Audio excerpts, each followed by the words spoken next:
Grace and peace to you from God our Creator and from Jesus Christ, who leads. Amen. I have a confession to make. I am not a fisherman. I'm not. I never really have been. I'm sorry. I know that might be disappointing for some of you to hear. I feel bad. I know I should probably just go and turn in my man card right now. You see, it's not that I haven't tried. I really have. It's just that I'm really, really, really bad at it. To be honest, I think it's a genetic flaw. I blame my dad. See, I remember being a kid and being up on the lake with my brothers and my dad. I have this distinct memory of being out on a beautiful day. The sun was shining. The lake was dotted with probably 6 or 7 other boats. And my dad, my brothers, and I sat with our poles and watched the other boats reel in walleye after northern, after bass, after walleye, after northern. And we watched, and we watched, and we watched. It was a terrible experience. So, it's just never been my thing. So for me, when I read the gospel lesson about the disciples just dropping their fishing nets and taking off to follow Jesus, well, it makes perfect sense, of course. That's what I would do. What's the big deal? Who cares about fishing? But of course, it is a big deal. A very big deal. Now, to be honest, I think that our focus on this story has always been just a little misplaced. When we think of the story, we tend to focus on the actions of the 4 disciples, that Jesus would show up lakeside, say one sentence, "Follow me, and I shall make you fishers of people." And the disciples would instantly know, trust, and have faith, and would drop everything, abandon their family, and just walk off on the spot. Okay, that is kind of interesting, and it's certainly worth conversation. But I think the bigger surprise, the bigger shock even, is, which we sometimes overlook, is quite simply who Jesus chose. I mean, really, Jesus chose as his disciples these guys? You got to be kidding, Jesus. These 4 were not exactly the cream of the crop. Simon, Andrew, James, and John were simple fishermen, and they really hadn't done anything to distinguish themselves. As a matter of fact, as we work our way through the Gospels, it'll become clear to us that these 4, plus the 8 who would join them, were sometimes more work than they were probably worth for Jesus. I mean, they were constantly confused, they misunderstood, they doubted, they goofed things up, as in, well, wait, you want us to pray with you, Jesus? That means we shouldn't just fall asleep here? Yeah. Peter even winds up denying Jesus, not once, not twice, but 3 times, after swearing that he never would. Well, they were fishermen. Now, there's nothing wrong with fishing, despite the fact that I'm unable to do it. But within New Testament and Jewish culture, the fact that they were fishermen tells us something. Now, the educational system of the time was pretty straightforward. I mentioned a few weeks ago about how children would be tested in school. At an early age, probably around 10, they would have to have the Torah memorized. That's the first 5 books of the Bible. Genesis, Exodus, Leviticus, Numbers, and Deuteronomy. Memorized, down pat, backwards and forwards, and they would be tested by the rabbi. If they passed, well, then they could continue on in school. And if they failed, well, then they would be sent home to learn the family business. And then in the mid-teen years, they would be tested again. This time, they'll have had to have memorized the entire Old Testament. Yes, the whole Old Testament. Backwards and forwards, they would need to know it. If they failed, home to learn the family business. And if they passed, well, then they would be allowed to apply to a rabbi, to become that rabbi's disciple, to follow them everywhere, to go where they go and do what they do. To be a disciple of a rabbi was to quite simply be the best of the best. And if they applied to the rabbi and were rejected, home to learn the family business. So these four, they were fishermen. They were practicing the family business. That means that they had failed. They'd been sent home, and fishing was what they had to look forward to for the rest of their lives. And being a fisherman wasn't exactly high on the socioeconomic ladder. But then Jesus shows up, and as he often does, turned the system on its head. He walked up to the shore and he told them, "Pack up. You are now my disciples." What? No test? No application? Well, of course they just dropped everything and went. It was a no-brainer. It was like they'd just been given a new lease on life. So when you consider these circumstances, it's actually not at all surprising that they dropped their nets when chosen. However, it is shocking that they got chosen in the first place. How God calls people has always been something of a mystery to me.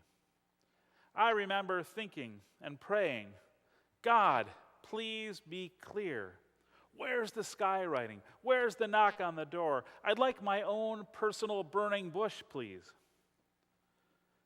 In her book, A Man Called Peter, Catherine Marshall tells how her late preacher husband felt a sense of destiny and a sense of call in his life. One dark night, she writes, Peter, then a young man, decided to take a shortcut across the Scottish moors. He knew that there was a deep, deserted limestone quarry in that area, but he knew the area well, but he was confident that he could avoid it. Suddenly, he heard someone call, "Peter," and there was great urgency in the voice. Peter stopped and called, "Yes, who is it? What do you want?" There was no answer. He walked a few more steps and then heard the voice calling still more urgently, "Peter!" He paused and then stumbled and fell to his knees. Putting out his hand to catch himself, he found nothing there. He was at the very edge of the abandoned stone quarry. One more step would have meant certain death. That night, Peter Marshall heard God's voice, and somehow, some way, he knew that he was being called by God for the ministry. Peter Marshall had a clear sense of calling, a sense that God had a purpose for his life. And isn't that what we're all looking for? Clarity? A plan? Where's the 10-step process for me to move from A to B? I want a plan. I want to know. I don't want things hidden from me. And my frustration comes from this not knowing. But really, isn't that just feeding my need to be in control? Isn't it feeding my need to be in charge? But here's the thing. I'm not in control. Neither are you. We may not want to admit that.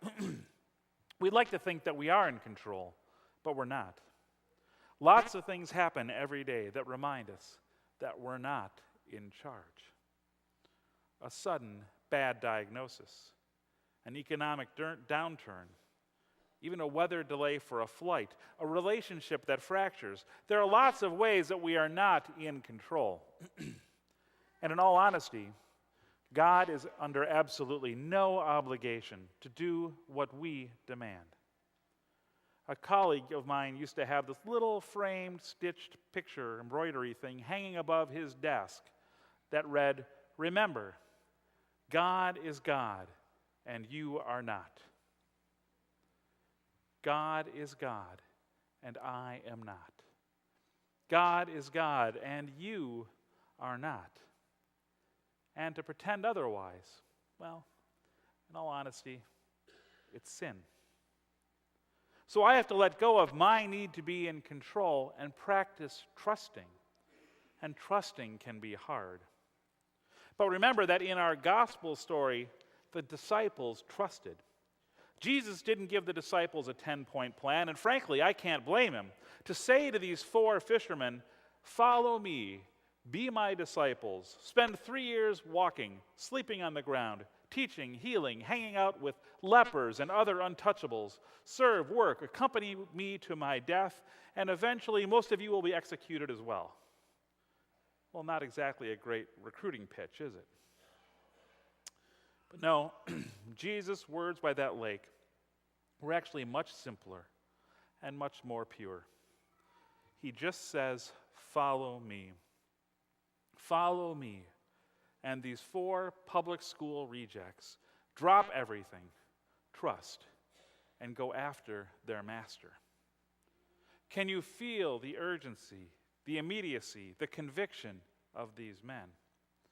They didn't question his call. They didn't think about it. They didn't consult their families. They didn't see if anything better would come along. They didn't try to negotiate with Jesus.